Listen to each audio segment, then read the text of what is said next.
What's up, guys? Something really cool just dropped from Waves. It's Studio Rack version 14. And what's cool about it is it now allows you to insert VST3 plugins. So this is huge because Waves Studio Rack, if you haven't used it, has so many possibilities. You can do, multiple parallels. You can blend things in different ways. It's really a great tool that I use a lot, but I always wished I could use my other plugins with it. So you can now, and I'm gonna show you how today. Let's go.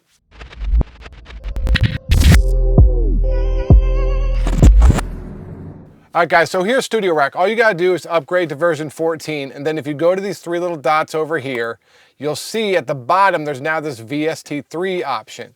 And so all you gotta do is make sure you have your VST plugins installed and hit scan plugins, and it will scan them all and load them all in. Or you can just scan a single plugin if you want to. I just took certain ones that I wanted, put them in my VST3 plugin set, and now I have just the ones I want, so not all the plugins are in there. Then once you've done that, all you gotta do is click here, scroll down, and you'll see your VST3 plugins. So I got all my Fab Filters, Oak Sound, Valhalla, all those plugins are in here now. And what's even great about this is even when you search, they'll come up. So if it's, whether it's a Waves plugin or one of your VST3 plugins, you just click and look, man, this is huge. We have Fab Filter L2 inside Studio Rack. So the question you might be having is like, that's cool, dude. You can do that in your program already. Yes, but one of the cool things is some VST3 plugins aren't available in Pro Tools, so that's pretty cool. But what I'm really excited about is to be able to do this, parallel split, which you can parallel in Pro Tools, but using the Studio Rack just makes it so much easier. So, for instance, sometimes I like to filter down my drums, that shouldn't be there, filter down my drums, right? And then put like a SSL compressor behind it, just to give it just so I can get the attacks of the drums to hit a bit harder, right? And then once you have that in Studio Rack, you have this fader here and you can just blend it in. So check it out. We'll take that and just blend it in a bit with these drums.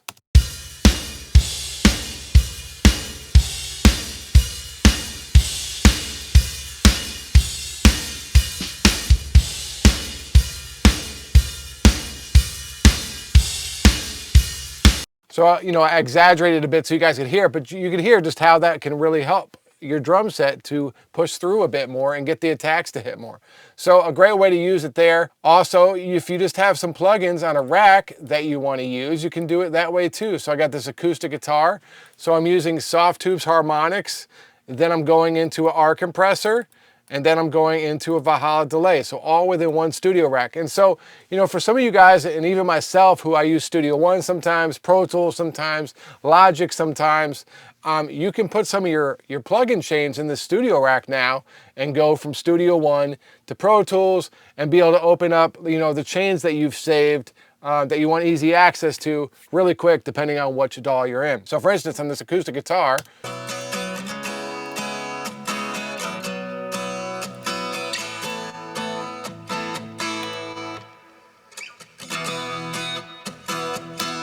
just works just like that. You can hear the reverb and everything is all in one plugin. Super stoked about that. So last thing I want to show you guys is this vocal trick. All the music here is from my buddy Garrett Gregory. If you want to check him out, he just put out an amazing album. It's on Spotify, Apple, all that. But this is pretty cool. And this is almost like a Michael Brower kind of thing where you have a parallel split. So here's our main vocal, just dry. And then we're gonna put a C2 on here, the Fab Filter, and then a Tube Tech, Soft Tube Tech CL1B.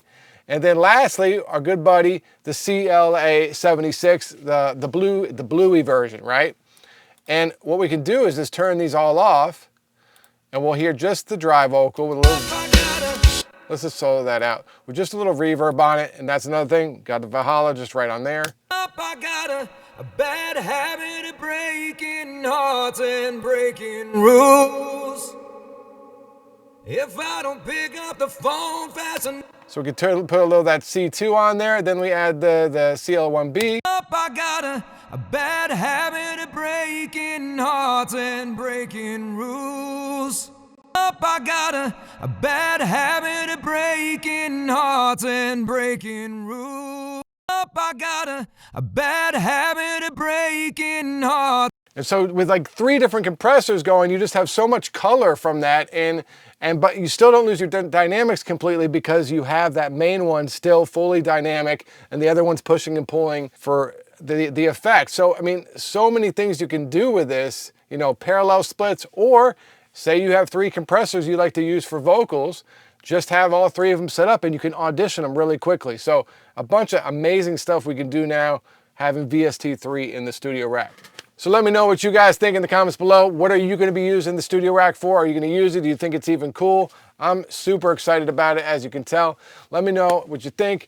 If you need your songs mixed and mastered, hit me up at mixandmastermysong.com. You can also find my courses and presets there. And by the way, my presets all work in Studio Rack, so make sure to check them out. Talk to you soon.